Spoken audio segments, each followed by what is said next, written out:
We've had people skating castles and grinding snakes, a few well-received pro skates, a boisterous amount of amazing edits. Seoa Jang continues to be unreal. Broskow made post of the year. Seba grinded a pole. Nick Lomax has decided to jack it in. And the most exquisite bit of irony going. All the stunts are performed by professionals. Do not attempt this yourself. Levi Van Rijn has got a pro skate from Mesmer and it's well deserved. I think a fair few people guessed something was on the way with all the black and white clips clearly trying to hide the colour of the skates, which actually stretched back all the way till April. It's a pro skate release the whole community seemed pretty buzzing for, even if they're not like typically Mesmer riders. I seen Shima is also in there as a well-wisher, giving his blessings with the 4 flames of congratulations. God, set the bloody place on fire! I appreciate that Mesmer are always kind of tinkering to get things right for the customers and like make changes based off feedback. So they've actually redesigned the shell to provide more space for the front of the foot, reworked the back of the shell to prevent the cuff from overextending, added a top eyelet for the laces to provide additional support and stability, plus tougher sole plates to last longer. It's sort of Levy's third pro skate actually, because technically he had 2 from Adapt before he left. He told me like, I'm gonna ruin your career and I'm gonna break your legs if you like start skating for another brand. What?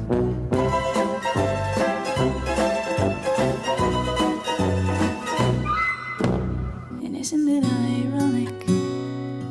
Don't you think? The timing of that was immaculate. Like the day the skates dropped, Peter gets dropped. The moment he posted about that, my DMs were pinging off like the internet does not forget and takes no prisoners. Like the Peter's lackeys, Travis and John From now going to do an interview and like try and blame Blade Media for it. Like, whoa! Yeah! Me and Brandon Drummond like hiding in the bushes throwing sticks on the pump track to try and trip him up. Seriously though, it's never nice getting hurt and broken bones, so I wish him like a full recovery, but maybe now that he does have that time to recover, he might want to reflect on wanting to put a teenager in a position that he currently lays in himself. You know, the one he's like posting pictures about, kind of asking for a little bit of sympathy for. Amazing how much legs this story's got. And based off the clips he's been dropping, that edit is going to be unreal. Talking of unreal, Jesus wept. Alex Broskow dropped a 1-minute Insta edit that's better than 99% of the vids this year. The speed is turbo and he is an absolute sicko.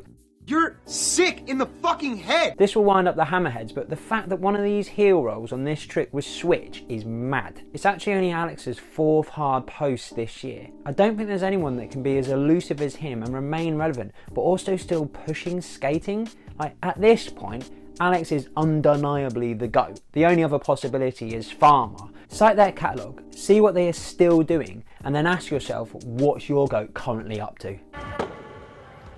It's a couple of months old now, but an edit with a similar kind of ferocious pace and feel is Seba's Tiki Taka. It's like he just put on his skates and decided to skate 100 miles per hour at anything and everything. And I really mean anything and everything. He skates some really awkward spots with the kind of brutal terrain that would knock your fillings loose just rolling on it. The rawness and freedom of his skating is gripping, and his ability to cruise around smashing out tricks is mega. It wouldn't have been out of place for the edit to start with him bursting through a door. Probably one of my favourite edits this year. And the one he posted before that has a Trick of the Year nominee in it. This is dreamland material, absolute maximum skateability. Style queen Chihiro Azuma has just received her first pro skate. Again, this feels like one the community are really backing. I spoke recently about Chihiro in the top 10 skaters under 30, and she's been a great skater for a very long time. Like,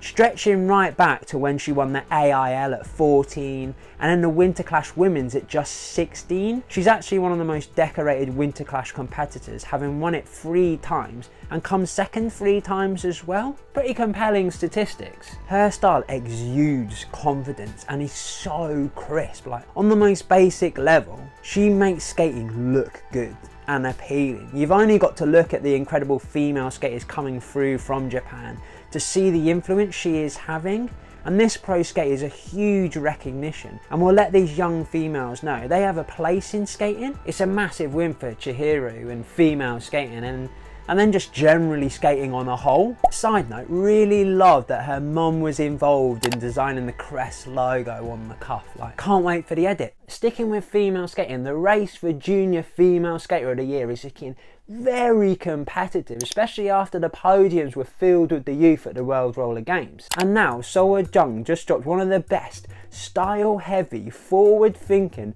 fun park edits this year.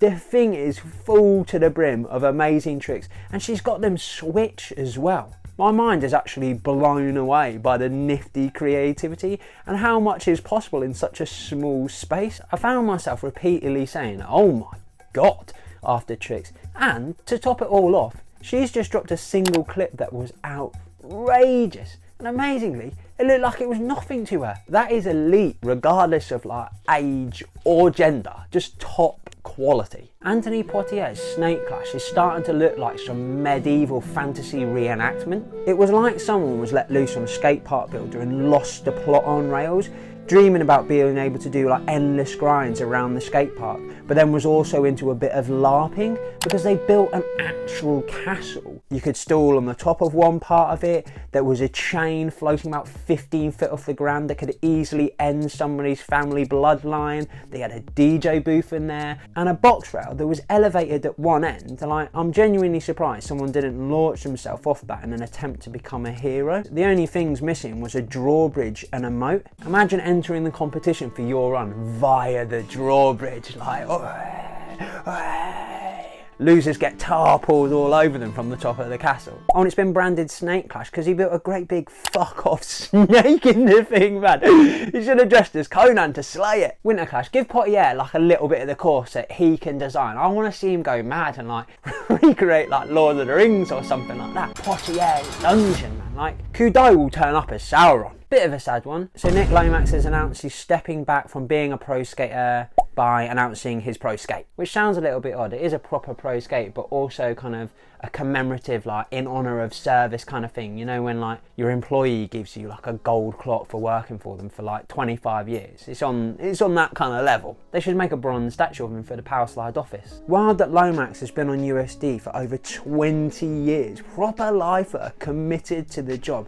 And he's an insanely talented skater, and one of the few people that can claim an IMYTA win, which he took in Amsterdam in 2006. A couple of years after that, he got his first pro skate, which was a Realm. A ruddy Realm, man. I'm pretty sure it's the old feeler skate. And part of it looks like it's created with a cricket box or was like inspired by a cheap basketball trainer. I mean, either way, he managed to make them look pretty good. He won Skater of the Year in 2015. He's got an endless amount of videos and sections, done some absolutely audacious tricks at Winter Clash. He's had a couple of classic thrones, including the ones with the like tram design on the cuff. He's also had a ruck of Aeons, with his latest and last one being a blue and white iteration. And everybody loves a comparison, and the one I seen floating around was it looked like Champion's Cyrus. I actually heard it was inspired by his nan's extensive collection of plates. He's clearly still a very capable skater, but beyond that, he actually had a big presence as well. He was an entertaining and an interesting character, which rollerblading really needs. Yeah, can you help me out, mate? Yeah, This guy can't get out of his jacket. Billy, I told you, man. This is going to be a normal interview. I understand he's been dogged with injuries and ag skating is pretty unforgiving, but I also think it's really commendable he's stepping down and making way for new names. The USD team is massive. It's like the Rough Riders, man. There's hundreds of them. So it's nice someone's making a little bit more space. I'm sure he'll stay with Power Slide on the urban free skate side of things, and Matthias is not just going to turf him out on his arse. Getting more involved with the videos and stuff like that, that's what I say. Anyway, nice one, Nick.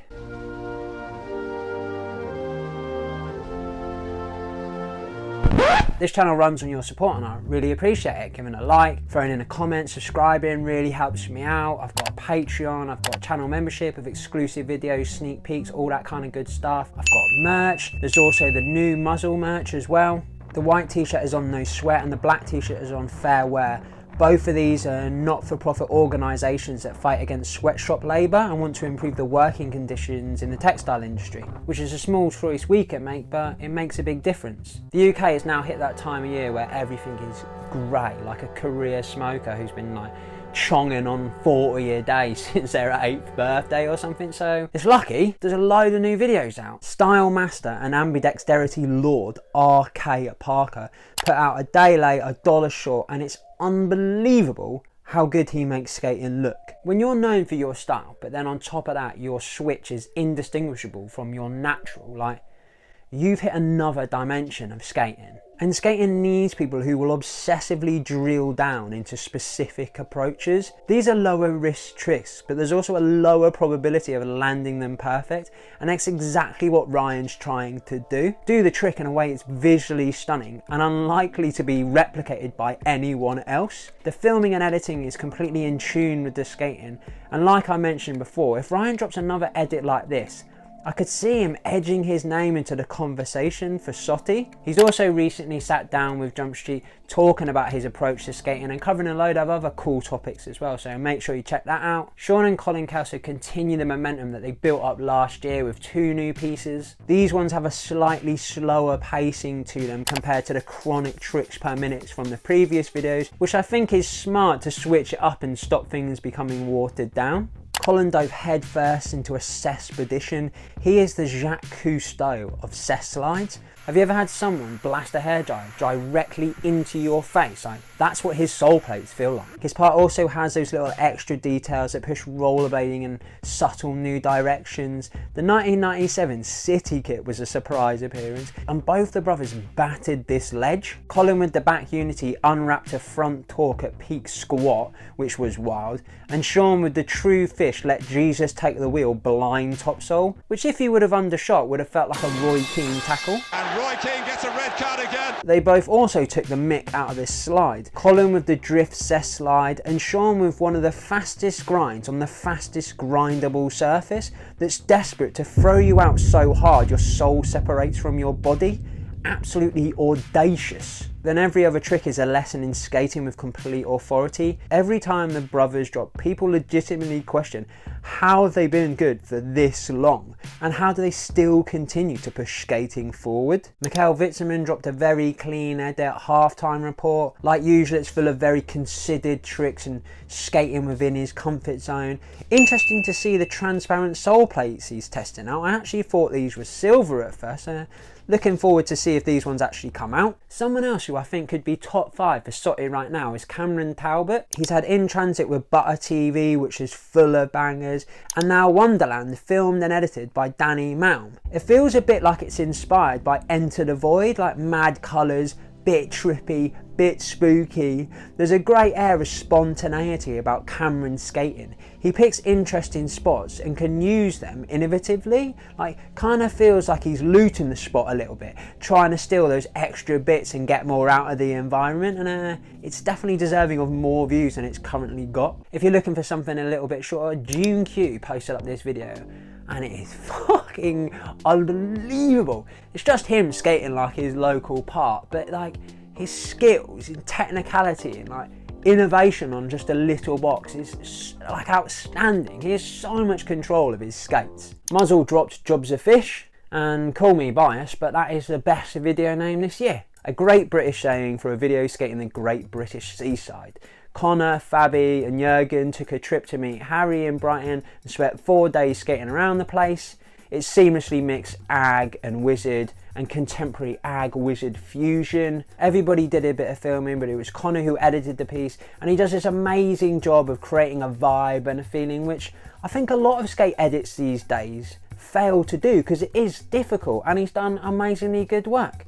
Go give it a watch and buy some merchandise. If you're looking for something a little bit longer, Source Code have put out Duval County 4K. Well, like, some of it's in 4K. Some of it feels like Dad's barbecue cam in the best possible way though. Like, I feel like it creates a 90s post-apocalyptic skate wasteland kind of feeling, which I really enjoyed. I know some people will find it very contrived, but I think what Malcom's done is just create a really good vibe. It felt like 3 mates just genuinely out there having a good time, and it's as simple as that. I'm always intrigued to see what Labarre is up to. He's someone that's had a massive impact on modern rollerblading, but never seems to be swayed by what else is happening. He's happy with his skating in his way, and there's always a bit of inspiration to be taken from that. Darst's parts are absolutely great. He has this like kind of stoic form and a complete ownership of his tricks, so whatever he does, it looks good. On paper, it can be a very straightforward trick, but I reckon you're going to struggle to make it look as good as Darst does. And that's why he's such a great skater to watch. He's also capable of turning it up a notch as well. Faction have their team video and it's like an hour long, man. So much footage in there. I'll be honest, I've only watched like 5 minutes of it. Like, the stuff that's that long, it's pretty hard for me to find a window in my day and in my life to sit down for a whole hour and watch something, mate. Videos of that length, I have to treat like they're some sort of like 6-part series, man. Parallel projects have dropped Sprawl, which was filmed in Melbourne and Sydney, spanning from 2021 to 2023. Hence why it's called Sprawl. Well, that's what I'm assuming. I think it's really cool that they pay respects to the First Nation people at the beginning of the video and acknowledge that where they are always was and always will be Aboriginal land. They've got a great zine to go with the thing, and 100% of the profits of the zine will be donated to the Gaza skate team. Them Skates had a pop-up store in NYC with Intuition, which looked like it was really well attended, and that's where they released the 909 Intuition liner, and they really honed in on making it 909 specific. Their website is where you can get all the details, and as compared to the World Skate Games website, it's much more user friendly. Like, key things for me were the shell specific support overlay that fills the gap between the shell and the cuff, the shell specific lacing with the quick release tab, and the seamless heel. From what I understand, these are based more on the Intuition V2, where the previous them Intuitions were based more on the V1. Because of this box, I thought it was going to be more than a liner. We've had the Chihiro skates now, but I'm pretty sure they're not going to go in that box. And them have just announced, due to the popularity of the pop-up, there will be a more permanent skate coffee shop at the same location. It opens November 16th with a product launch. So is it another skate? Them Skates also released a Ruckanu gear and had a competition which was won by Danny Beer, which I believe means he gets tickets to the Blading Cup. So that works out pretty sweet for them. Really cool to see brands doing stuff like this, and when people complain about prices, maybe just stop for a second and think, oh, is this money going into like more than just the skate that I'm buying? Is it maybe going into a brand that actually does things within the community and does a lot more for the culture? Like, just a consideration. The Bodega Boys also premiered their new video for Lovers, which I eagerly anticipate. Oh, and for all the liner perverts out there, Intuition actually released their gold Sugar Puff Monster inspired 30th anniversary premium liners as well. Your man Ryan Gillette of City Life fame has teamed up with Dead Wheels for the Dead Tyred wheels. There's a load in there actually, like a few different sizes, a load of different like hardness. Really cool that they've got the measurements as if it was a real tyre. They should definitely do a promo edit involving a garage and have somebody like sliding, and you think they're sliding under the car, they're actually sliding under the skate to do some maintenance on it, or somebody arriving at like the petrol station and getting their wheels changed or something like that. Yeah, can have the idea for free. Historical Naughty Lot Razors have taken a step in the right direction. They've released the Razors Level 1 as an entry level skate, but it's good enough for anyone. Jeff Akers posted up a couple of insightful videos explaining its purpose and the highlights of the skate. It's cheap at $169 complete, comes with the new one-piece sole plate, the frame's attached to the sole, not the boot, the cuff strap is riveted to save money, the cuff's not riveted because they actually had bolts to use, but in the future it will be riveted to keep the price down, and they've totally revamped the liner, which people are asking for, and Jeff was completely chuffed about. Time will tell that this is going to be a huge improvement for Colts. They've also dropped a kids version of the skate that covers sizes 5 to 3. There is a pic that makes the skate look a bit wonky.